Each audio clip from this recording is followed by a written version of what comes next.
Greetings and salutations, everybody. Welcome to the best damn movie-related show on the planet Earth, the John Campea Show, coming to you from right here on my YouTube channel. I'm, of course, your host, John Campea. It's an awesome honor and privilege to have you guys joining me here today, as it is every day, as we talk about our favorite things in the world, movies, movie news, a little bit of television here and there, all types of good stuff. Now, a lot of things to get to today. Reports that Spider-Man's getting a brand new costume for Homecoming 2. Why is he getting that new costume? There's some interesting details in that. Are studios going to want to work with Johnny Depp anymore? New articles are coming out painting some pretty weird pictures. We'll get to all that in a second. But first, let's go right off the top with this. Now, the other day, a report began going around that Star Wars and Lucasfilm was putting on hold the spin-off films, like the films outside of the trilogy, and that those films were being put on hold. Now, I cautioned everybody at the time, saying, okay, well, just keep in mind a couple things. This is coming from one source that says they talked to some unnamed people. Fine.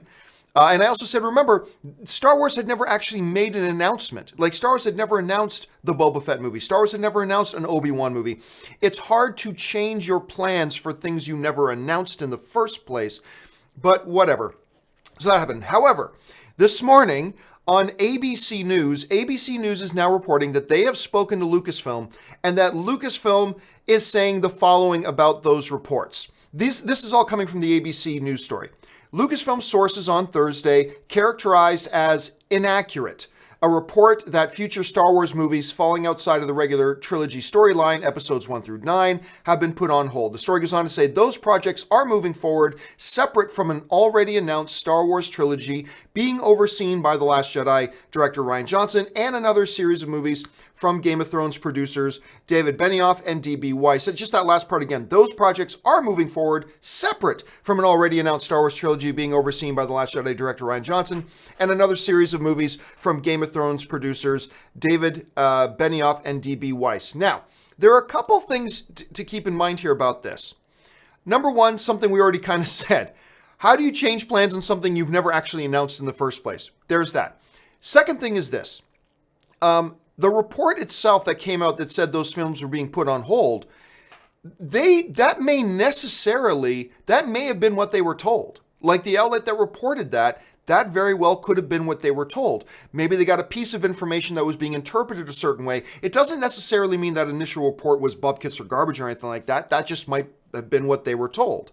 But Lucasfilm is now responding by saying those reports are inaccurate. We're still moving forward with other things. Now, how much of that is PR spin? I don't know. Maybe it's all PR spin. Maybe none of it's PR spin. Maybe the initial story was garbage to begin with, or maybe there's a part of truth in it, and Lucasfilm is just addressing to give us the whole truth. Who knows? There's a lot of things in there, but it's just important to point out. That's why when people were bringing it up on my show yesterday, I was just kind of saying, let's take a break on talking about that because number one, it's just coming from one unnamed source. Number two, it's hard to change plans on something that has never been announced in the first place. Let's wait to hear what Lucasfilm has to say. And now they've given their say. But I'm sure we haven't heard the end of this. I'm sure there's going to be more about this coming up in the near future. All right, with all that out of the way, let's now get you caught up with everything going on in the world of movie news with today's Movie News Feed. First up, without question, one of the biggest movie stars of our entire generation is Johnny Depp. However, in recent years, Depp's stability has been called into question that even led Harry Potter author J.K. Rowling to have to speak publicly in support of Depp when legions of fans became concerned with his involvement in Fantastic Beasts: The Crimes of Grindelwald. Now, a new feature on Depp in Rolling Stone is causing even more concern in the industry. From Variety, the new Rolling Stone profile of the actor compares Depp's current debauched existence to Elvis's last drug-fueled days. It left readers and people in Hollywood alarmed with its portrayal of Depp, a 55-year-old man, drinking goblet after goblet of vintage red wine, smoking hash, and, it is heavily implied, partaking in even stronger substances. All while cordoned off in a gated mansion that leaves him cut off from reality. Depp has been widely viewed as a liability. Jeff Bach, a box office analyst with Exhibitor Relations, said the following about Depp's situation. His baggage is a huge concern. Part of the reason studios hire an A-list actor is so they can hit the talk show circuit and travel around the world promoting a film. that just might not be possible now with Johnny Depp. Now, it's fair to say that Johnny Depp has always been a little odd and a bit eccentric, and that's been a part of his appeal, the mythos, if you will, of Johnny Depp, the mystery of Johnny Depp. It's been that kind of weird aloofness and that kind of oddball side to him. It's part of the reason why he's been so appealing to audiences for so many years. However, obviously things as far as his public perception has begun to change over the last few years, becoming a little bit more eccentric, a little bit more withdrawn, acting a little more strangely. Of course, it all accumulated with the whole situation that went on with him and then wife Amber Heard with the assault allegations and things like that, prompting J.K. Rowling to come out and defend the casting of him in their movie, something that producers do not want to have to do, and yet they felt the need to do that. This Rolling Stone article now that's come out is not helping the situation at all. It's painting the picture of a man who, quite frankly, appears to be a bit broken. The big concern as a human being is, if there's something actually really wrong with Johnny Depp and the way he's conducting his life, I hope he just gets the help he needs. But as far as the industry goes, and just looking at this for a moment from a movie fan's perspective and from an industry perspective, one has to begin to ask the question, at 55, at acting the way he seems to be acting, at his image being what it is amongst the public right now, are studios going to want to continue to work with him? Now, he's got a couple of films coming out right now, but you have to wonder, how much are they actually going to feature Johnny Depp, understanding all the turmoil they've had with their own fans in Fantastic Beasts? How much are they going to use him in the marketing? My guess is not much at all. And even historically, like the one guy was saying in the article, he doesn't like to do a lot of press. And one of the things you want from your movie stars is to go out and do press, to promote the films. That's something Johnny Depp hasn't done a lot of in the past, but he's never been a liability. Is he a liability now? Instead of being able to, like if you're the producers of Fantastic Beasts and Where to Find Them and The Crimes of Grindelwald, you want to be able to highlight that Johnny Depp's in this film. But now is Warner Brothers in a position that maybe they feel they need to hide the fact a little bit and downplay Johnny Depp's role in the film. Who knows? But that's not a position you want to be in if you're a film studio. Next up, it's not a big secret that a lot of people didn't like the Zack Snyder film Batman vs. Superman. But even those, like myself honestly, who did enjoy the film, will point to the Doomsday incarnation as one of the elements in the film that, didn't really work. The regenerated corpse of General Zod is a far cry from the origins of the dreaded machine of destruction who ultimately kills Superman in both the movie and in the comic books. However, Zack Snyder has just stirred the pot up even more by taking to social media and apparently confirming a fan theory that the Doomsday we saw in Batman vs. Superman wasn't actually the real Doomsday. In a response to the theory, Snyder simply said this: "Yes, the real Doomsday is out there still." Okay, there's two different ways of looking at this. Let's look at this in the positive way. The notion that somewhere out there in the DCEU, there is still a Doomsday character, a being of the power and ability to decimate Superman and maybe even the entire Justice League all on his own. Also on the positive side, that lets us kind of maybe forgive a little bit the Doomsday incarnation that they had in Batman vs. Superman. Like I said, I like the movie, but even I'll say, yeah, the Teenage Mutant Ninja Turtles looking Doomsday probably wasn't the best way to go about things, so there's all that. However, let's look at it a little bit more pessimistically, for example. If you didn't want him to be Doomsday, why did you call him Doomsday? Like, I don't know if I buy this thing that Zack Snyder's trying to sell, that, oh no, the real Doomsday is still out there. Well, why did you specifically have characters go out of their way to refer to him as Doomsday and basically design him, Teenage Mutant Ninja Turtle look like not aside? Why do you go out of your way to try to make him even look like Doomsday? Like, it seemed to me you were trying to go for Doomsday, and now there's a little bit of backtracking on that. So I don't know that I buy that. Also, keep in mind this. Zack Snyder, whether you like or don't like his previous films, personally, I think Man of Steel is one of the top 10 greatest comic book movies of all time. I know a lot of you don't agree, and that's fine. But whether you like or don't like Zack Snyder, the reality is he's pretty much disconnected now from the DCU. He's still producer of name only on a couple of projects, but he's really not all that involved. So Zack Snyder coming out and saying at this point, the real Doomsday's still out there, that doesn't necessarily mean that's what the DCU is actually going to be doing, or that's actually canon now in the DCU. I think as far as the official line goes, that character we saw in the movie is probably Doomsday, and I don't think we're going to see him again, barring a reboot of the DCU, which is something I'm still kind of crossing my fingers for. Next up, MoviePass is in the news again, and once again for all the wrong reasons. The company is now squarely in desperation survival mode as it struggles to stay in business. Yesterday, it was reported that MoviePass's parent company, Helios and Matheson, has raised $165 million in a bond sale. The company reached an agreement with institutional investors to issue convertible notes for that amount, as well as 20,500 shares of preferred stock. Now, speaking of stock, it remains one of the company's major concerns. Back in October, the stock price of the company was over $38 per share. Now, it's sitting at just 33 cents per share, and it runs the risk of being delisted from the NASDAQ if they can't get their stock price back to over $1 per share. The new AMC program that just got announced, A-List, is going to make things pretty difficult. We've been talking now for months about the trouble that MoviePass was in, the fact that they, right from the beginning, was an unsustainable business plan, the fact that, in my opinion, they've acted so shadily and so underhandedly, both trying to strong-arm other companies into making deals with them, misleading and being completely shady with their own customers. All this is coming back to bite them now. And now with the launch of this new AMC program, which is far superior to MoviePass's program, and the fact that that will probably herald Regal following suit sometime in the near future. Also, don't forget that Cinemark, another big theater chain, has already instituted their own kind of movie club program. This is all just inevitable. MoviePass is going to go under. They can sell all these bonds and promissory notes and try to raise capital to try to stay afloat as much as they can, but clearly nobody believes in their business plan, and the end is just kind of inevitable at this pace.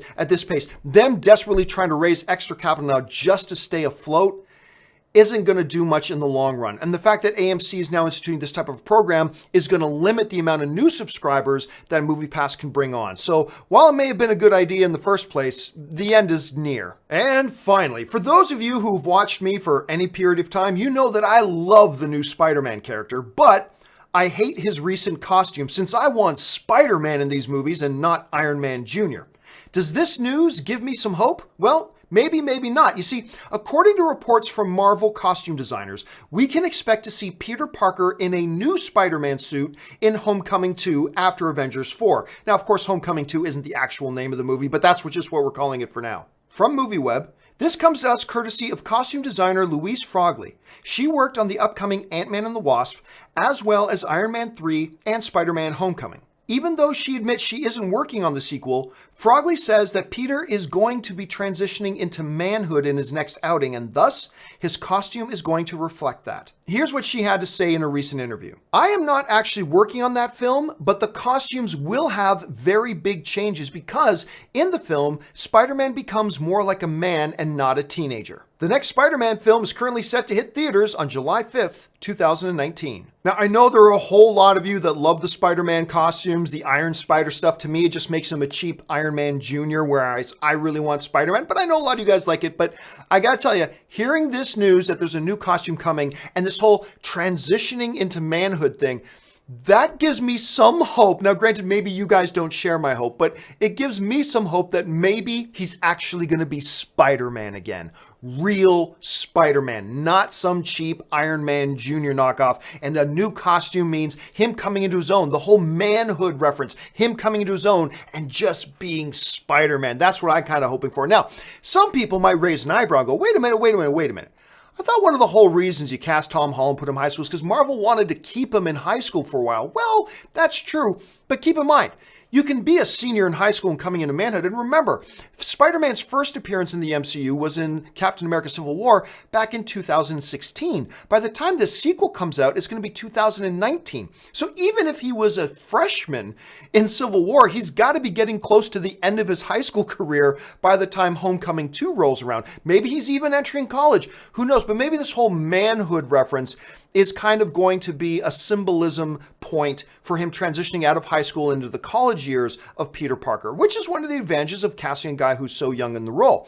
Regardless of the costume and whether I like the Iron Man Jr. thing or not, I have loved this incarnation of Spider-Man. Now, I've also really liked all the other incarnations we've had, but Tom Holland is a great mixture of both the Spider-Man character and the Peter Parker character. I love what they've brought to the character through him, and I've really enjoyed it so far. So I am just dying to see this new movie. And having Jake Gyllenhaal involved with it, and apparently Michael Keaton's coming back too, there's a lot of reasons to be looking forward to it. And maybe an actual Spider-Man costume is one of the reasons I'm excited too. And that'll do it for today's installment of the Movie News Feed. And now you are all caught up to date with everything going on in the world of movie news. And now it's time for us to go to our main topics. And of course, our main topics here are submitted and programmed by you guys. How do you get a topic or a question to be on the John Campea Show? It's simple. You simply email me anytime at john@thejohncampeashow.com. Once again, that's john@thejohncampeashow.com. Put the word topic in the subject line. And as always, guys, keep those emails to 90 words or less. All right, let's get on with the first email today. And the first email today comes to us from one of our Patreon supporters, Tampa Movie Guy, who writes, saw the trailer for Welcome to Marwen and think it is an interesting concept. Normally, I would be worried about what they are trying to do with incorporating the figures into real life, but knowing that Zemeckis is directing and that he handled Roger Rabbit, Polar Express, and Back to the Future, I think he can pull off these types of effects with it not feeling simply as a gimmick. Thoughts? Oh yeah, we talked about Welcome to Marwen the other day. It's always kind of exciting when you see a trailer for a movie that you just think, we've never really seen anything quite like this before. And when you know you're looking at something it's hard to do something that's really purely original because there are hundreds of thousands of movies made. It's tough to come up with a purely original idea. But every once in a while you see a trailer that's like, you know what? I've never seen anything quite like this before. And this new Steve Carell film, Welcome to Marwen, with Leslie Mann, I love Leslie Mann, just looks really intriguing. And Zemeckis being on there as well. And I agree. I don't think it'll come across as gimmicky. I think the way I was watching the trailer itself, it just really felt incorporated into, how a guy, it's a very human story. A guy as messed up, a guy as damaged, a guy who's been victimized like he has, is just his way of coping and maybe trying to find his strength. And there's something beautiful about it. And I really do like the way they're incorporating the figures and all that kind of stuff into it. Again, it looks like something really different that I haven't seen before. And just on that basis alone, I'm really excited for it. All right, let's move on to the next one. And the next email today comes to us from Joe Dinh, who writes, hey, John, with AMC A-List coming, do you feel the tides may finally be turning regarding movie theaters focusing on enticing new customers versus milking their existing customers, i.e. raising prices? Thanks. All right. This, to me, Joe, is the most overlooked and probably the most important element about this whole AMC A-List program.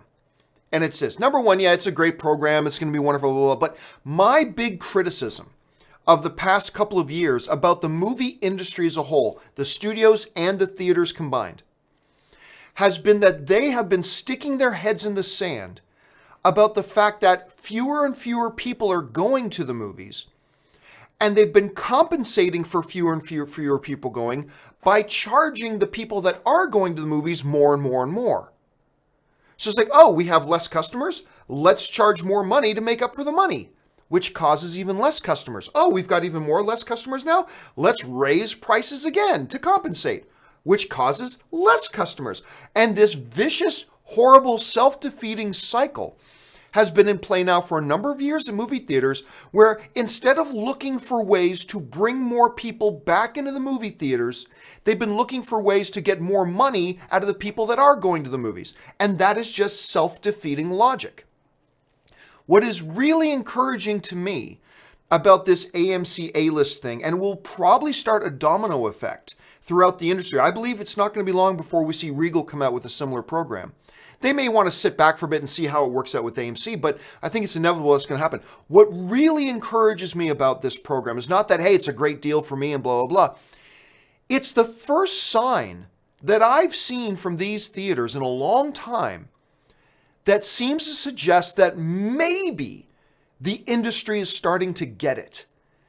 Maybe they're starting to understand that the way we keep the movie industry growing and thriving is not charging the dwindling number of people who still come to our theaters more and more money, but rather let's put programs in place, let's change philosophies and strategies and get more people to come to the theaters. Let's make more money by getting more people coming instead of dwindling the number of people coming and charging those who are coming more. And this A-List thing seems to be the first real significant move I've seen by a theater chain to actually address that issue. Let's make it so more people want to come back to the movies. Because nothing is better than the movie-going experience. But they've been turning people away with their practices. And that's one of the reasons why I'm so excited as a film fan about seeing a major film exhibitor like AMC Theaters making a big, bold move like this to try to entice more people to come back. And that's the way. You know, an old friend of mine used to say, there's two ways to make $1 million. Sell one thing for $1 million, or sell 1 million things for $1. Or sell 5 million things for $1 and you just made more money. And I think maybe the movie theater industry is starting to clue into that we need to get people back into the theaters, and let's start doing things to not take advantage of the people who are already coming, but let's do something to get more people to come. That's the right philosophy. Now, whole lot of things can go wrong with this, absolutely. But at least on that level, I'm desperately looking for things to be optimistic about. I think this is something to be really optimistic about and why I think it's such a significant move. So I'm going to keep my fingers crossed. All right, let's move on to the final email today. And the final email today comes to us from Sid Dsouza, who writes, Hey, John, love your show. Thank you so much, Sid. With Infinity War now joining the $2 billion club, 3 out of the 4 movies in the club are sci-fi based and heavy CGI based movies. In the current trend of sci-fi movies making huge bucks, do you think a non-sci-fi movie could have any chance of reaching the $2 billion club? Well, I mean, kind of sit in your own answer. The answer to that is kind of in your own question. Titanic is a non-sci-fi movie. And while there was a lot of visual effects in it for the time, the amount of visual effects, there was like 400 something visual effects shots, where in modern movies, there can be like 2,000 visual effects shots. So a Titanic can come along and join the $2 billion club. If that can happen, then yes, other films can do it. But look, it's so unbelievably rare. In the hundreds of thousands of movies that have been made and produced, only 4. And until Infinity War, that was just recently, the club was only 3. Titanic, Avatar, Star Wars, The Force Awakens, and now we've got a 4th member in Infinity War. It's an extremely rare club, so don't plan on seeing it happen anytime soon. But absolutely, I think the fact that Titanic is one of those, and Titanic was like the original member of the $2 billion club, I think that shows that, yes, you can get these movies that, yes, can make $2 billion. It's incredibly rare. It's hardly ever going to happen. But absolutely, I 100% believe a non-sci-fi, heavy visual effects movie can at some point capture the zeitgeist imagination and actually become a $2 billion film. It's going to be rare. It's going to be very, very rare. But it can happen. I absolutely think that. Okay, guys, with that out of the way, let's save a little bit of time. We have about 10 minutes left here. Let's go to some of your live questions, because a lot of guys have been sending some live questions. So we're going to get things started with Aaron Sterlinski, who writes, Wonka's army versus, I think you probably mean Wakanda's army. Wakanda army versus Asgardian army. Who are you taking? Oh, easy. Asgardian's army. No questions asked. Asgardians are all super-powered beings. Like, they're all, like, just watch Agents of S.H.I.E.L.D. Whenever there's an Asgardian on Earth, they can, like, wipe people out because they're Asgardians, right? So they're, even if the Wakandan warriors are a little bit better warriors than Asgardians, which they may not be, but even if they are by just a little bit, you put on top of that, the Asgardians are now these super-powered beings. So, yes, to me, no questions asked. The winner of a fight between Wakanda's army and the Asgard army, I'm going to take the Asgardians every day of the week. Curtis Lopez writes, will Regal start their own MoviePass deal like AMC? I gotta believe they will. I think what they might do is they might take a little bit of time to sit back, see how like, kind of let AMC be the first penguin to dive into the water. You know how all the penguins stand at the cliff and they gotta wait for one to dive in to see if there's any seals down there waiting to eat them? I think what Regal might do is wait, take a breath, let AMC launch their program, see how AMC is doing, and then, try to learn from any mistakes that maybe AMC makes and maybe then launch their own. Or they could launch their own in the next few weeks, I don't know. But with Cinemark already having their version of a movie club, with AMC now launching this program, I gotta believe that Regal at some point is going to institute theirs as well. So yeah, I believe it. I haven't heard any official word, but I believe they will.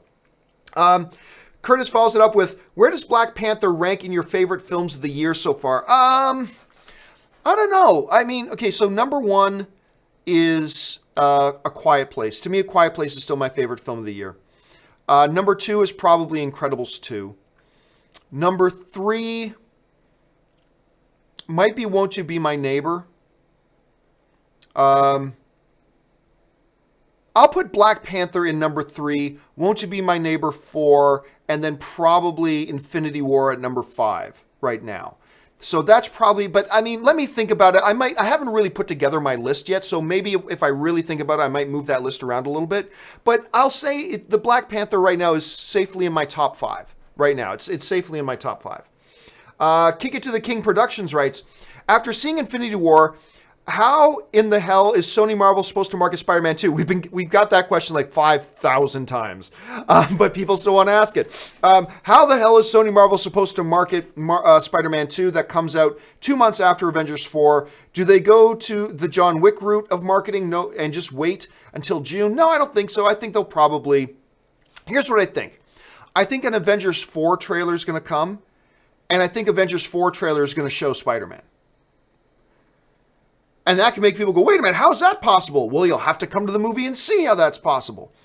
So I think you're going to see Spider-Man probably in an Avengers 4 trailer, which then completely opens the door that when it's time to start marketing Spider-Man Homecoming 2, you can clearly put Spider-Man in the things there. So they're going to have to take an approach where, yes, they're going to give away that certain characters are back, but they're going to have to push the fact of, but you got to come to the theater to see how they come back. You know, they're going to have to do that sort of a thing. So yeah, I think the way they're going to do it is that you're going to see Spider-Man in the Avengers 4 marketing, and then that opens the door completely for Spider-Man Homecoming marketing. Or maybe they have a different idea altogether. We'll have to wait and see. But that's kind of the way I think makes most sense for them to approach it right now. So it is a big question mark. We're going to have to wait and find out. Randall Cartwright writes, have you had a chance to see Won't You Be My Neighbor? Yeah, I can't wait to see. Yes, I have. It's everything you would hoped it would be. And, you know, some of the best things about it, first of all, I didn't even know Mr. Rogers had kids. So, like, hearing from his family, seeing, like going back to Pittsburgh and, like, where he started and all that kind of stuff. And it's just, the message and the story of a Mr. Rogers is needed today more than ever. And when you get the chance, guys, go see this documentary. And I know a lot of you probably don't dig documentaries. That's cool. Sometimes they can be very dry. Watch Mr. Rogers, and if you want to feel a little bit better about humanity, watch Mr. Rogers. Go watch Won't You Be My Neighbor. It's inspiring. It will make you want to be a better person. And you can't say that about a lot of things. And you can't say that about a lot of movies. Won't You Be My Neighbor makes you walk out of the theater thinking, I want to be a better person. Like, I want to be a better influence in my world. And that's something special. You know, I always talk about how movies are experiential things. Won't You Be My Neighbor is an experiential event. And it'll change the way you look at things. But see it. Desperately see it the moment you can. Dang Shit writes, as a broke college student, I will be sticking with MoviePass till they're under. AMC is the better deal, but I'll take slight inconvenience to save $10 a month. I mean, it all depends on what your movie habits are, right? For some people, doing that might very well be the better thing to do, depending on your viewing habits. Me, and I can only speak for myself, I cannot stand going to the movies anymore where I don't already have my pre-assigned seat and I don't already have my tickets. I hate going to the theater now, buying it, first of all, hoping there's tickets left, buying a ticket, and then hoping it's not a neck breaker seat that I have. I just hate going to the movies where I don't buy my ticket in advance and don't already know where my seat is. I hate it. So for me, and that's something you can't do with MoviePass, or you never be able to do that with MoviePass. Being able to do that, I would pay $50. I shouldn't say that in case AMC hears me. I would pay $50 a month to have that convenience. I really, really would. But not everybody has the same viewing habits that I do. So, I mean, different things for different people, right? But use MoviePass while you can, because even before this AMC thing, MoviePass, I predicted it will not still be around by the end of 2018. And I still don't. Especially now with the AMC thing, but we're just going to have to wait and find out. Caleb Bradford writes, just wondering, when was the last time you watched any of the prequels? Well, I mean, I did commentaries on all the prequels just a year or two ago. But then I watched Revenge of the Sith. I watched Revenge of the Sith again last year sometime. Yeah, so not all that long ago that I watched them all. Because like I said, it wasn't that long ago that I sat down and did commentaries for all three of them. So, and that was not too awful long ago. So yeah, not in the too distant past was the last time that I watched them all. Ben Rayner writes, with the AMC deal, you get 3 movies a week. That doesn't mean you pay for one of those 3 every week, does it? Or is it $19.95 for 3 free movies per week? The way it's advertised, and I read through all the AMC website and all their facts on it, it's 3 free movies a week for $20 a month. And that includes getting your tickets in advance. That includes buying them online. That includes reserving your seat. That includes IMAX, 3D, AMC Prime, Dolby Cinema, dine-in theater, all of it for $20 a month. It's ridiculous. It's a ridiculously good deal. Intelligent Muppet writes, 50 cents and I'll give you a cookie. I'm not quite sure what that's a reference to. It sounds a little bit like the one line from Happy Time Murders. 50 cents! But he doesn't say, and I'll give you a cookie in the trailer. So I don't know if that's what you're referencing. If that's not what you're referencing, your reference just went right over my head. That happens sometimes. Dangshit writes, I say that as I send $7 in super chat. Oh, you're talking about saving $10 a month on the MoviePass thing. You caught the irony of it. That's funny. Maddie Hay writes, hey, John, thoughts on American Psycho, Drive, and Apocalypse? You want me to give commentary on 3 different movies? I like them all. Particularly Drive. I mean, I really like American Psycho. That was the movie that made me excited when they announced this Christian Bale guy was going to be Batman. So I was excited about that. Apocalypse Now is clearly an all-time classic. But Drive, yeah, is a really visceral... I mean, Nicholas Winding Refn, the guy who directed that film, he calls it a superhero origin movie. Which sounds really weird, but when you watch the film, it is kind of like that in many ways. Like, none of them are in my top 20 favorite films of all time, but I like all these films. And I always, like, with Apocalypse Now, that's just a movie any film fan needs to see. Any film fan needs to have Apocalypse Now in their repertoire. So that's definitely one they got to check out. Curtis Lopez writes, it's baffling to see some people think MoviePass is still the better deal than the AMC deal. Well, again, Curtis, it really all depends on your personal viewing habits, your personal viewing preferences. I can absolutely see, I mean, certainly not for me, and certainly not for most of the people I know, but I can completely see how, you know, if you have certain preferences and certain ways of doing things, that maybe the AMC Pass or the MoviePass membership would be the better deal for you. Again, not for me in a million years, but I can see how it's like every situation is unique and it depends on your preferences. But I can see how for some people it would. I can. Curtis follows it up with, saw Jurassic World 2 last night. Highly disappointed in what I feel was a lazy written story. Is there going to be a spoiler review? Nah, I don't feel the need to do a spoiler review of it. I thought it was good. It's certainly not great. But I do think it's the best Jurassic Park movie since the first Jurassic Park. It's nowhere near as good as the first Jurassic Park, clearly. And, you know, none of the Jurassic Park movies since the original have been all that great. So for me saying Jurassic World 2 is the best in the franchise since the first, that's not saying much, admittedly. But I had fun with it. Was there some lazy storytelling? I don't know about that. It wasn't particularly inspired storytelling. But I had fun with it. I thought it was a pretty fun movie. I had a good time with it. I certainly had a better time watching it than I have with any of the other ones. And I certainly thought it was better than the first Jurassic World. So, but hey, that's why all film's subjective, man. Different movies hits us each in different ways. History Soup writes, can Disney/Comcast stockholders stop Iger Roberts? Yes. Oh, yeah. It doesn't matter what deal that Roberts makes with Fox, that Iger makes with Fox, that Murdoch tries to make. All of that's great, but none of it matters until the shareholders vote. None of it matters. That's why when people are running around, did you hear that Fox accepted Disney's deal? It doesn't mean anything. It doesn't mean anything until the Fox shareholders vote on July 10th. Fox also accepted Disney's $52 billion deal. Remember that last year? The big news, Fox accepts Disney's offer. Disney and Fox make a deal for $52 billion. Well, it didn't mean anything because the shareholders hadn't voted yet. And until the shareholders vote, another company like Comcast can come along and make a bigger offer. And then that agreement is out the window. So none of it matters until the stockholders are the ones with all the power here. The shareholders are the ones with all the power. Maddie Hay writes, been watching you for 5 years.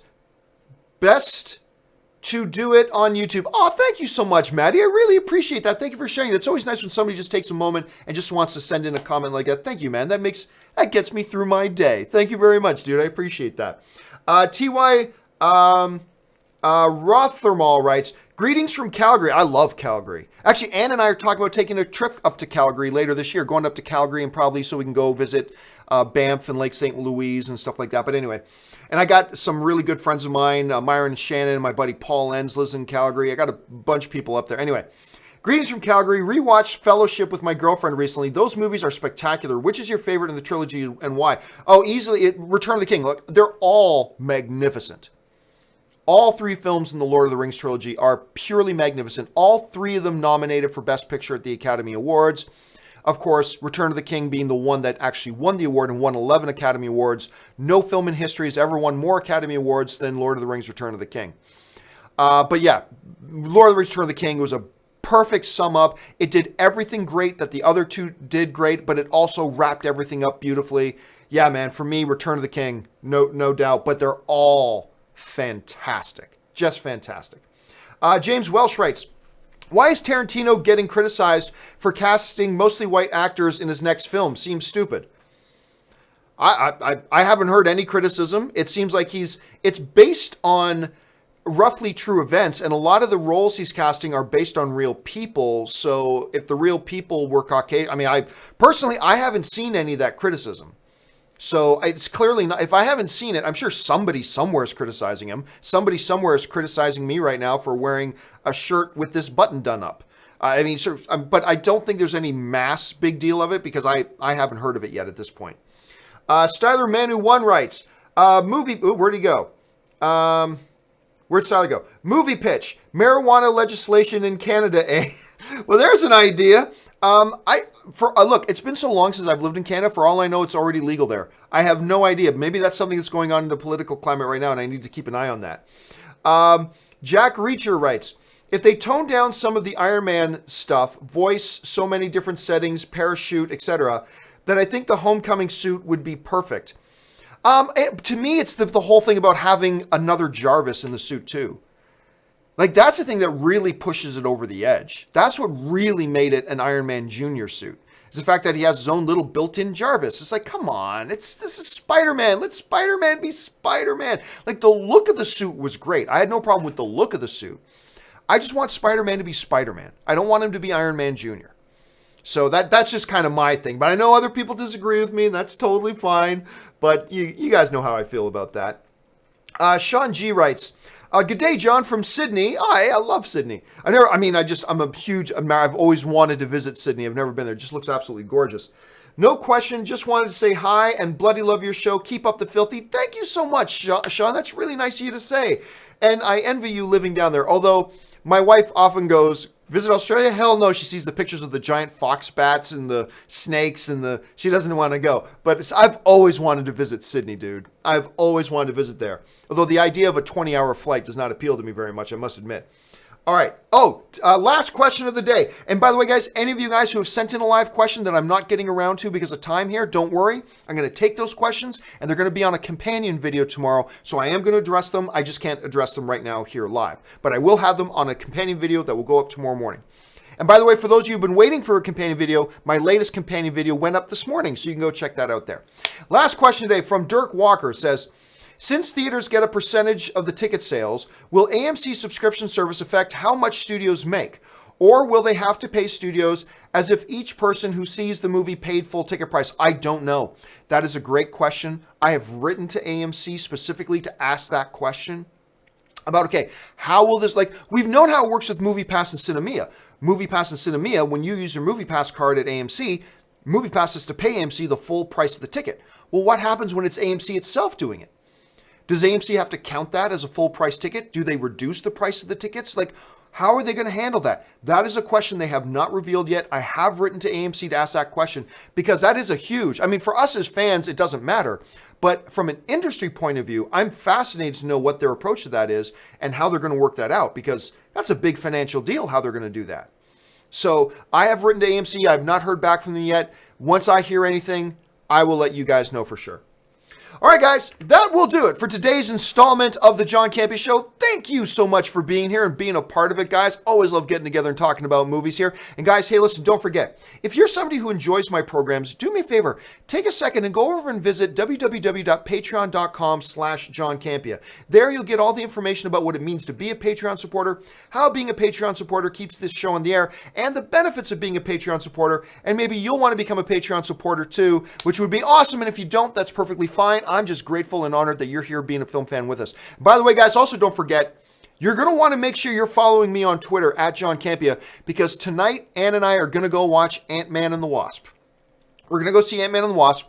Now, while the review embargo does not lift until Wednesday, we are free to give our social media reactions, so I can tweet about the movie tonight. So if you want to get an inside look about your first kind of glimpse about how good or bad Ant-Man and the Wasp is, make sure you're following me on Twitter, simply at John Campea. And the moment I step out of the theater, I will tweet out my initial thoughts about the movie. So make sure you're following me there.